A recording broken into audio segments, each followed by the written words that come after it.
Welcome to the Wander Mode podcast, where we celebrate the fearless spirit of women embracing life's wanderings. Where every story is a spark of inspiration and reminds us that sometimes the most beautiful moments happen when we simply embrace wherever the journey may lead.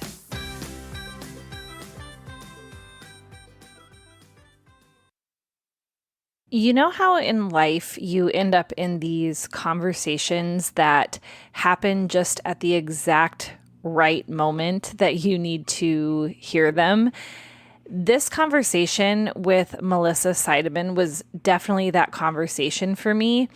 We went into the conversation both having similarities in leaving a teaching career to start a business of our own. But beyond that, though, Melissa gave me so much insight as to systems that I need to have in place in my business, why it is that I should be prioritizing email marketing, and why it is that sometimes the best thing you can do as an entrepreneur is to actually hire people who are going to do the jobs needed within your business way better than you can. I hope that you take away all of the juicy little nuggets of information that Melissa dropped in this episode, just like I did, so that you can keep your business moving forward. Hi, Melissa. It is so good to chat with you today, primarily because I already told you in a previous email that we have a lot in common, like from as small as our favorite drink being a chai tea latte, but also being former educators. And so I'm curious to talk to you first about what your journey in education was, and ultimately, why did you pivot away from education? Yeah, so I was all in as being a teacher. I really thought that was my only career path.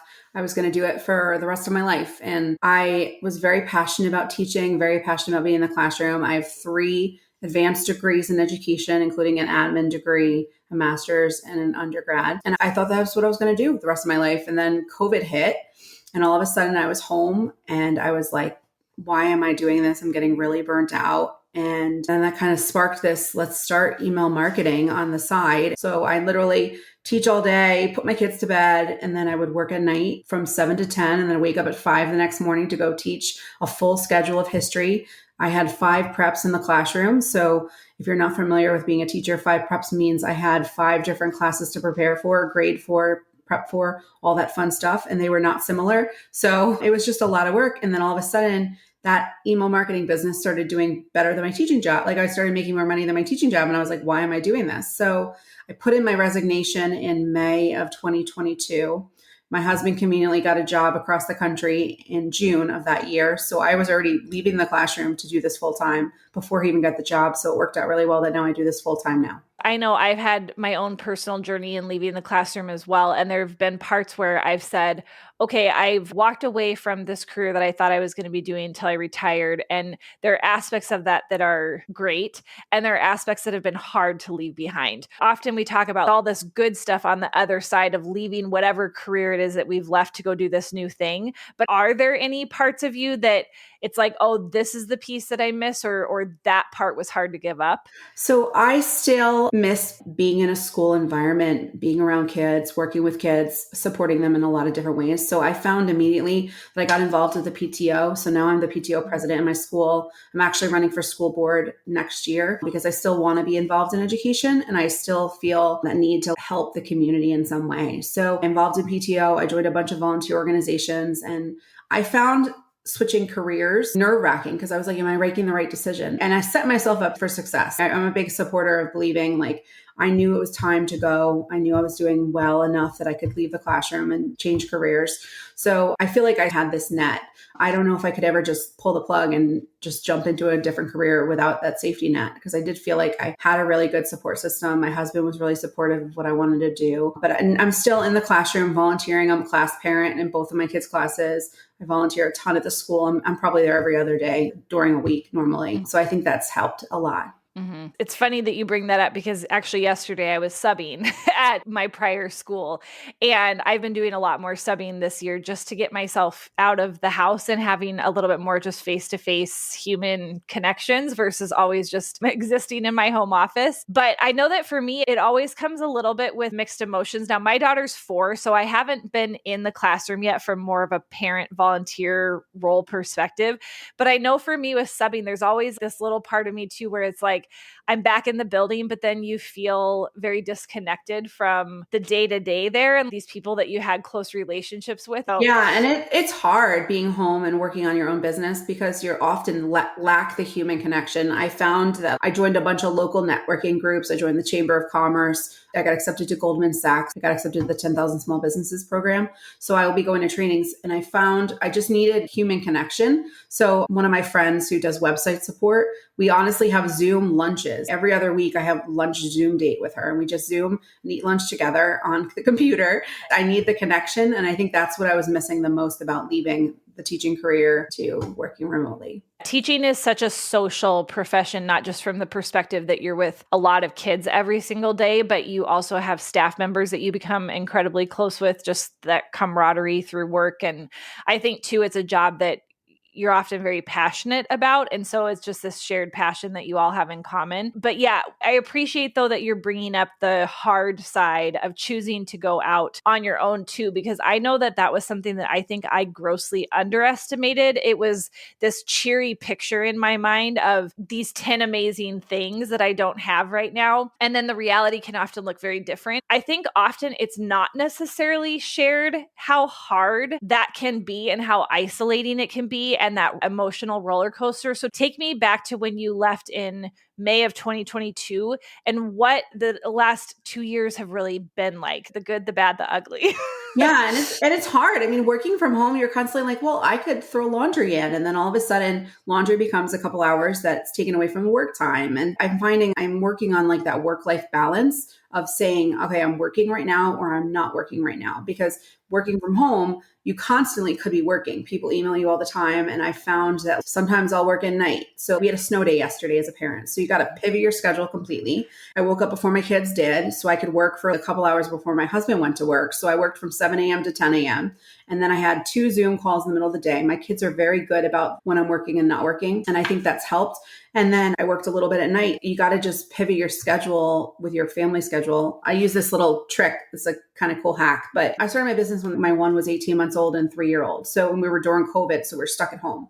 So I had to find hacks. This little hack was like my lifesaver. I would literally tell my kids, I'm working for half an hour. When the red runs out, that's when mommy's done working and I'll come play with you. So I would literally sit it on the side of my timer. And I still today use this myself as a physical, I'm going to work for 30 minutes or I'm going to work for 20 minutes or whatever it is. And it helps a lot for me. But little things like that, I've learned that I can't put laundry in during the day when I'm working because I'll forget about it and then it will sit in the washer and then it won't get put in the dryer and then it gets wrinkled. And I got to turn that part of my brain off. If I'm home, I'm not really home. I'm trying to separate the two if you can. I really like that timer idea for sure. That object that for them it isn't just mom keeps telling me 5 more minutes or 30 minutes. She doesn't have school on Monday. And I blocked a lot of my calendar to be home and available. And I'm just going to do home-based things. But I like the idea of saying, okay, I'm going to take 30 minutes to respond to some emails or whatever, and I can set that timer. That's a really good idea. And then like a little thing, as soon as my kids outgrew a nap, I was like, I need the work time. Like I need the time when they're home that I was using during nap time to work also.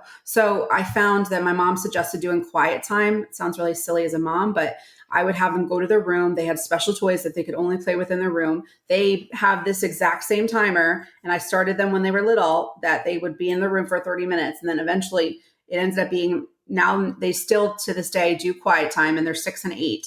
And they go to the room for 2 hours. They put their laundry away. They clean their room. They play with toys that they can only play with. And it kind of gives them a break too from each other. And then it gives me time to work too. My daughter's just moving out of nap. Like we're seriously only, it's been 2 weeks. So I don't fully comprehend yet what true no nap for a long-term period of time is like, but we also do quiet time at our house, and she just goes in her room and plays, and then we do whatever it is that we're doing, especially on the weekend. Yeah. And as a mom, you just need a break a little bit. I feel like just a mental break Yes. through the day. And it's good for them to learn to play a little bit independently, have imaginary play, and they have certain toys they can only play with. So I'm a big proponent of it. I don't know how long I'm going to get away with doing it still as an 8-year-old, but we're doing it. So. Yeah. That's awesome. I mean, milk it for as long as you can, right? Yeah. So going to the laundry comment, it's funny that you brought that up because I also got caught in that same trap of, oh, I'll quick do the dishes, or, oh, I'll quick do that load of laundry. It was always just, I'm going to quickly do blah, blah, blah. And then it always turned into, well, now I can do one more thing around the house. And then it was this delay in getting to my desk. And so I know that I've had to build in time into my calendar specifically for house-based things. So I'll do a block on my calendar and say, I'm giving myself an hour during this time to do these things. It gets me up and moving too in the middle of the day, which I kind of like. But then in my mind, then it's going to get done, but it's going to happen at this particular time. I don't know if you do any time blocking like that, but I've actually just said, this sounds really silly, but would my husband be doing this task when he's at work? And that's how I've separated it. And we just do it at home. Also, because my kids are a little older, they're doing the whole dishwasher. I don't do the dishwasher. They take out the trash. So a lot of little things I've been delegating to them, and my husband helps a ton out. And I could focus on profit-making activities rather than doing stuff that is time draining, if that makes sense. That makes a lot of sense. I don't know if you were a teacher that truly took the summers completely off and you were home with your kids or not, but how has that transition been? And how are you navigating that now that they're older and they're not in school for the summer? What do you do with that and then attempt to try to keep working at the same time? Yeah. So my kids still go to camp, and we do take weeks off at a time. We're going on vacation about 4 or 5 times, but they do go to camp full time because I need time to work. I can't work with them. It's really hard to work with kids at home. I don't know how people do it, to be honest. Even when I was going full time with this job, I put Finn in daycare. I had to. I just couldn't work with a 4-year-old or a 5-year-old. So I had to do that. I don't know how people work from home with their kids. It's really hard. And I even on days off, when I still have work to do, but they are off, I have a hard time working. And that mom guilt is still definitely there. And then as a teacher, I enjoyed summers off. I still kept them in daycare, so they got used to the routine every other day. But it's different. It's a work-life balance. So like now I try to work around 20, 25 hours a week, which I never would have been able to do when I was in the classroom. So then you're still able to, with that 20 to 25 hours a week, then you're still able to do the things with them when they're getting home from school and all of that. I do the sports schedules. I go on all their field trips for school. I'm the class mom at all their class parties. I'm able to do a lot of stuff and volunteer in the community, which has been great. So then in thinking about that decision of leaving teaching, because it sounds like it was a combination of the burnout plus the recognition of the income that you could be earning doing email marketing, what sort of advice would you have to really break down that process of deciding these are the benefits of me making this big shift, but here are also some things that I need to be cognizant of at the same time based on the reality of what it's like to work for yourself? Yeah, I made sure my husband had benefits. So that was something that, of course, I didn't want to lose. I made sure I was paid into my pension. So I still had the pension. I was vested in pension. So I still get that. And now I've been able to, I think, quadruple my teaching income. It's kind of crazy to the point where I'm able to set money aside for retirement. My kids have a ton of money in their college fund. I never would have been able to do. We've set goals that we want them to have completely free college. And we've been saving for 529s with every amount of money we have extra. So I've been able to afford hockey training camps, and my kids are very active in hockey. And because of the business, it's afforded us opportunities to go on vacation and do things that I would not have been able to do if I was still in the classroom. So I think I got myself to a point where I was doubling my teaching income. And then I was like, why am I still doing this? And then so I left the classroom, but I had a good safety net. Like I had a lot of clients coming to me. I was booked. And I think if I didn't have that, I would be nervous to just pull the plug and change careers. I probably wouldn't be able to do that, to be honest. And why did you pick email marketing specifically? Yeah. So I was already selling my curriculum online for teaching. And then I was doing email marketing, selling my curriculum, and I started doing really well with it all of a sudden. And then people started coming to me being like, Melissa, could you take over my email? And I just felt really passionate about it. I took courses by Jenna Kutcher and courses by Amy Porterfield, and I just got really into it that I've loved it. And so I named my business Not Another VA because you often hire a VA to do your emails, but they're not trained in it. The idea is that we are trained in it. I now have a team of 10 people who work with me on different parts of our business, and we've grown significantly because I've been able to scale because I've hired help. Okay, so walk me through that as a small business owner and the point at which you recognize this is worth spending the money on, or this is something that I need to have hired out versus doing it myself. Because I feel like the biggest trap that a lot of new entrepreneurs fall into is that it's like, well, I have to do everything myself because I don't have the income to necessarily justify paying someone else to do it. So I read 2 books. This is going to sound sexist, but that's okay. I've learned that I need to read books by female authors, female business owners, because over time, being a female business owner is very different than being a male business owner. Being a mom versus being a dad is very different. So I read the book by Stacey Tutchell. I'm probably pronouncing her name wrong. It's about how to scale and have SOPs and processes in place. And that really helped me. And then I also read the book Chillpreneur by Denise. She has a bunch of books out that I've loved. So I've taken ideas from them. And then all of a sudden, I was having my husband schedule blog posts and my husband schedule emails on the side when I was just me. And then all of a sudden he goes, well, you could hire somebody at half your hourly rate, charge your hourly rate, and then still make money.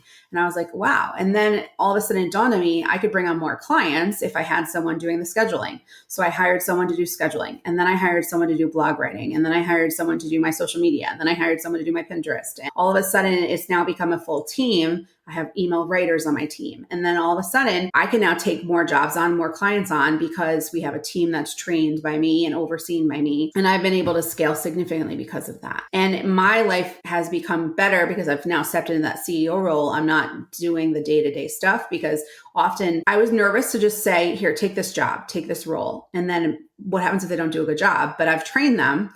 I've overseen it. I've seen what they've done. I've fixed errors. I've suggested what to do. And then all of a sudden they start doing a better job than I would have originally done. And it's cool because now I have people who are so experienced. I have one person who just does blog scheduling. That's all she does. I have one person that just does blog writing. So she writes 8 or 9 blogs a week.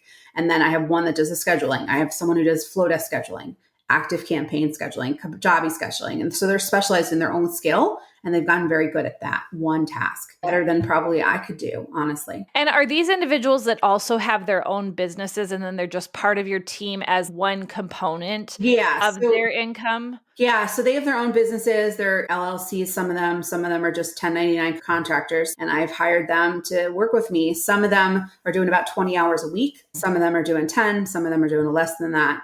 Some it's contracted by job, depending on what they do. But yeah, it's been great. Honestly, once you make your first hire, you're nervous to do it. And then all of a sudden you're like, wow, this is way easier. And they're doing a good job. And you know that you're overseeing it. And then you can make the next hire. And then all of a sudden you just start scaling and you've grown. And what have been some of the growing pains that have come along with growth and now having this team? Yeah. So I'm really big on delegating. And I think that's been really helpful. So when I delegate, I'll make a little checklist of what they need to do. And then I'll make a video showing them exactly what they need to do. And now they know that task moving forward. Stacey is a really big advocate about SOPs. So I assigned tasks to my team members, and then I have them create the SOP.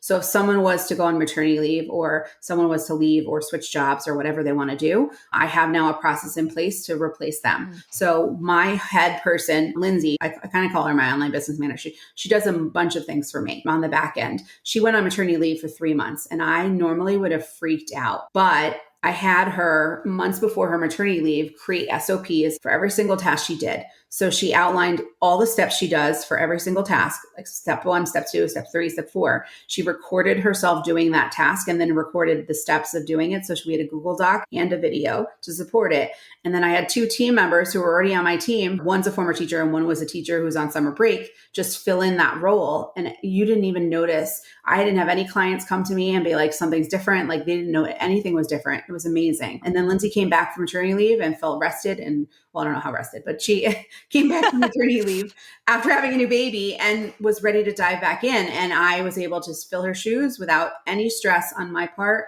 It was the best thing I've ever done. So now I've gotten to the point when we do a new task for anything, I will literally say to the person who's doing the new task, create an SOP. And then Lindsay takes the SOP, puts it in a file with the video, and it's all in an organized folder on Google Drive. And now I have a repository of all these tasks we do for our business that anybody can take over at any time, or they can learn a new skill or whatever they want to do. What's so funny with you bringing up the SOP, which standard operating procedure, for anyone who is listening who's like, what's a SOP? But it's what teachers do all the time, like when we're gone, right? Because I went on maternity leave when I was teaching, and I had a long-term sub in my classroom. And I did all these videos and Google Doc notes and notes on my kids and notes on how to do this, how to log into that, how to process this, how to grade this. Yeah. And it's funny. I just smile as you're talking about that, because it's something that, again, you being a former educator, that would have been something so commonplace for us to have done. And yet there's so many skills that I feel like have been transferable for me as a business owner. And then as I'm sitting here listening to you talk about that, it's like, duh. And then like little things, like I was using Trello to stay organized and it was driving me nuts. And Lindsay comes to me and was like, you should use Asana. So now I'm on Asana and it keeps me organized. My whole team's in Asana, all communications in Asana. We have a team training section. I assign tasks to different people in Asana. I feel like a good project management system like Asana or ClickUp or whatever you use, find something that works for you and works with your brain. And that for me, I could not live without my Asana. I even use personal stuff in Asana. It keeps me really sane on my schedule. Very cool. I love that. Yeah, I'm a Trello user. It works for my brain. I had tried ClickUp and ClickUp was very overwhelming for me. Like there was too much in there and I felt like it got clunky for me, but I haven't tried Asana. Asana was an easy transition from Trello and it's free. I use the free version. I don't pay for it and it's been wonderful. Okay. And all my team members are in it. We have certain tasks assigned. Everything's color coordinated. I even showed my husband. He was like, wow, this would be great for work. So he started using it, which is kind of funny for his job. That's awesome. Yeah, I'm going to have to look into that. I hear about these tools, but I'm like, oh, they must be paying for the super expensive version for it to be helpful. But there really are so many free versions of tools out there that are just as helpful, depending on what level you need them to perform. And then I'm such a hack person that like, it's going to confuse people, but Zapier is a program you can send one task from one application to another application. So when someone books something on my calendar, my Zapier creates a task that moves the calendar to my Asana so I can see when I have meetings in my Asana and then take notes in my Asana. So it's really organized. So when someone books a meeting or a calendar appointment, anything on my Google Calendar, it gets automatically synced to Asana. Oh my gosh. And what is the cost of Zapier? I use the free version too, because you can get 100 Zaps for free a month. So every time I get a meeting, it moves everything over, puts the date, the time, the person, the contact information, all the emails. And then I put all the emails that someone sends me into that Asana task. So I see for the day, I have this meeting, this meeting, this meeting, but all the notes are in one place. And then what's even better about Asana is I can search it. So imagine I wanted to find our conversation here. I could like literally search our name and pull it up right away, like a Google Doc. Yeah. And then I'm not digging for notes or finding things or anything like that. Wow. That is an awesome suggestion. Since we're kind of on the topic of being more efficient or doing things in a way that is more productive, I'm curious then your thoughts on the biggest mistakes that people make from either an email marketing perspective, if we want to get that specific, or even just on starting up a new business in general. In general, yeah. So I wish I started my email list sooner. That was my biggest mistake. I wish I did. And it sounds crazy. Often people think of doing their email list after they've established a business, but you should be growing your email list from the moment you start, no matter what career you have. As even a VA, I started growing my email list and now I can send an email when I have an opening or when I have a booking or I have a new client that I want to book or whatever. I can send an email and now people are on my list. If I want to sell a product, I can send an email and sell the product overnight. I wish I started an email list sooner. And any business, no matter what you are, should have an email list. I'm a big supporter in that. So whether it's a brick and mortar or an in-person business, because you can really scale your business, drive customers to your store rather than being subject to an algorithm. You own your email list. You decide when you send an email. Any tips on growing an email list? I will give you the link, but if you go to my website, I have a video training on how to grow your email list, but you want to have your email list everywhere you possibly can on your website, in your terms of use, in your link in bio. Once a week, do a story about my email list and put the link in the story. I have static posts. You got to constantly be top of mind when you're doing your email list. And I think if you're a brick and mortar business, having a simple QR code at the checkout, that said, join my email list this way. Or you can connect your Stripe account and Square account to your email list too, and just get people who make a purchase from you automatically on your Oh, list. sure. So that's another simple thing. So like I had one client who came to me, he said he's done no marketing, but he sells chemical cleaning products. And I said, well, do you have email lists from previous orders? And he's like, I do. So we synced his previous orders from his WordPress site to his email list, and he gained 1,200 emails overnight. And now we're sending an email. He had a 34% increase in his slowest month of the year in December because of the email list, because now we have customers that are going to be repeat customers over and over again every time we send an email. Wow. Okay. And do you know, but what are the rules in terms of utilizing people's emails to be on your email list when they haven't necessarily opted in specifically to what you might be sending them an email about? Does Yeah, that so make they got sense? to opt in, and you got to use a specific email provider like ConvertKit, ActiveCampaign, Flowdesk, MailerLite, MailChimp. You got to use a specific provider. You can't just open a Gmail and start sending people emails. And then they got to opt into it. I often recommend having a double confirm on with the email, making sure that someone joins and then they go to their email, confirm that they want to be on the email list to do it. It's actually a legal Okay. requirement in a bunch of countries to have double confirm on. So you're forcing them to go to their email, confirm that they want to be on your list, and force them that way. Simple things like we added a checkout box on his order page online that said, I consent to being opted into marketing emails. So simply just having that checkbox is the opt-in. But yeah, it's got to be legal. And there were a lot of changes last year in 2024 that you got to follow. You got to have a paid email address.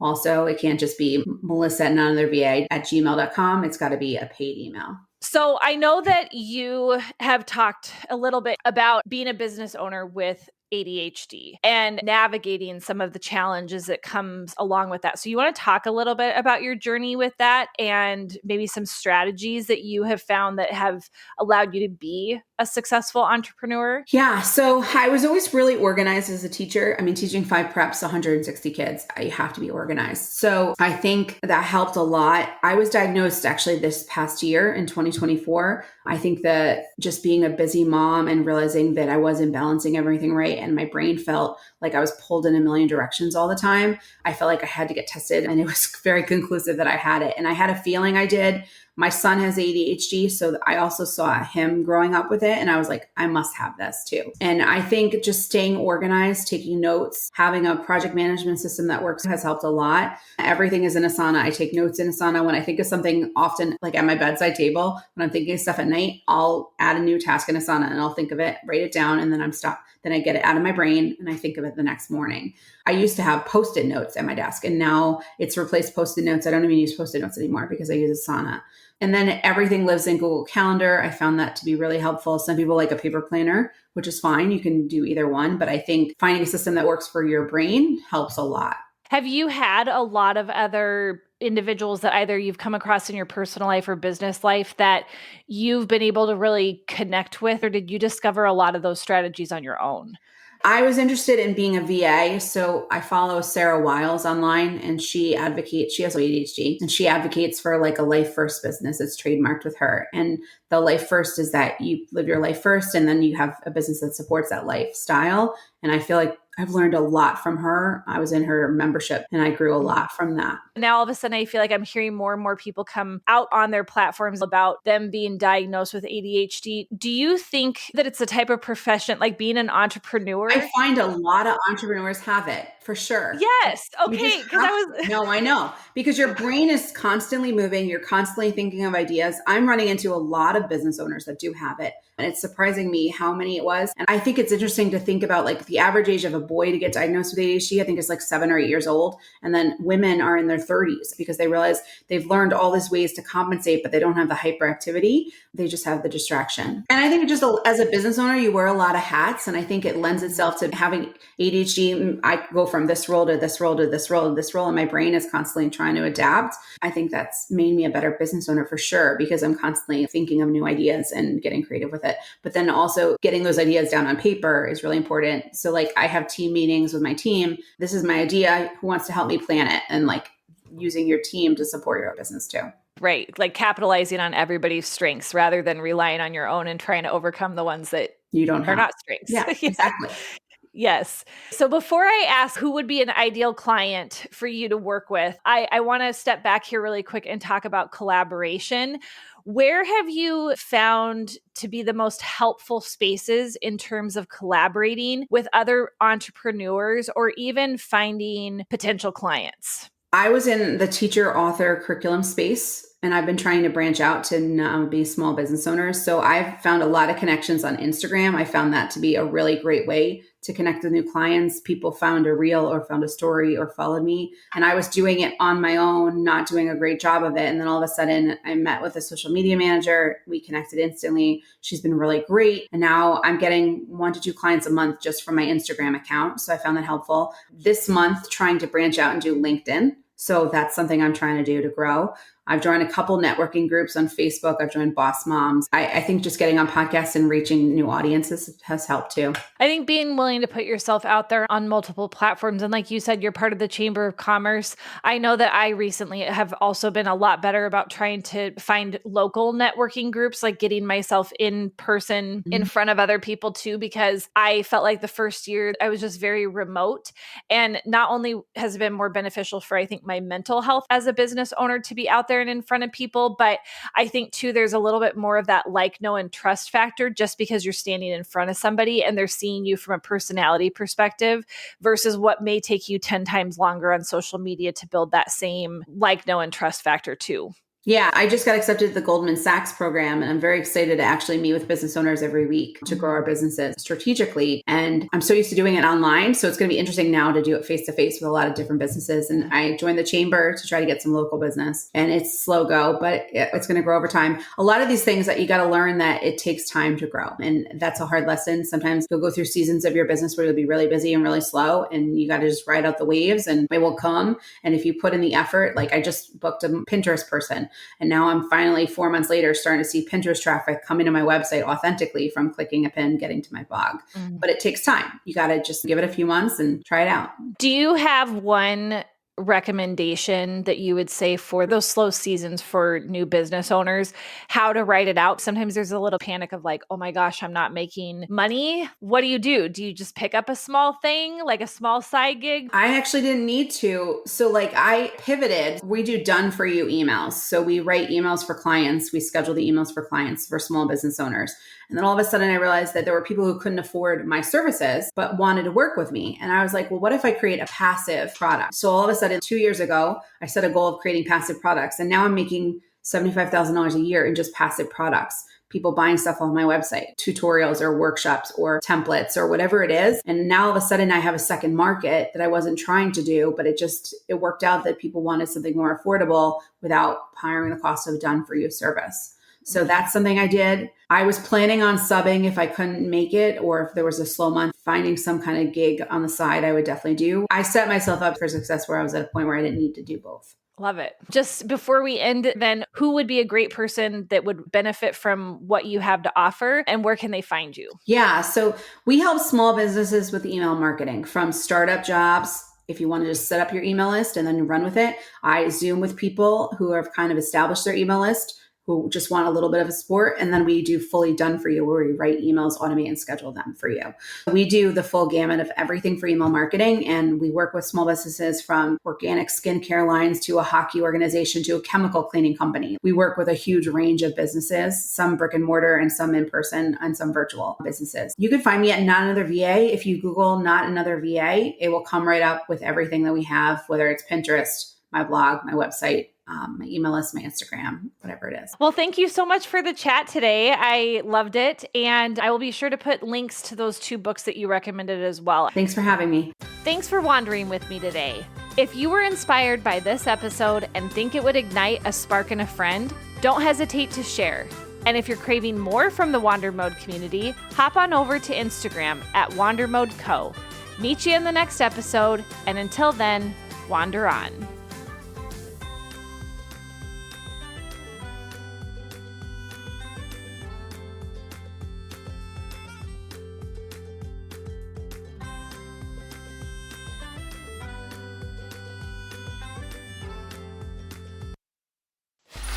Free audio post-production by alphonic.com.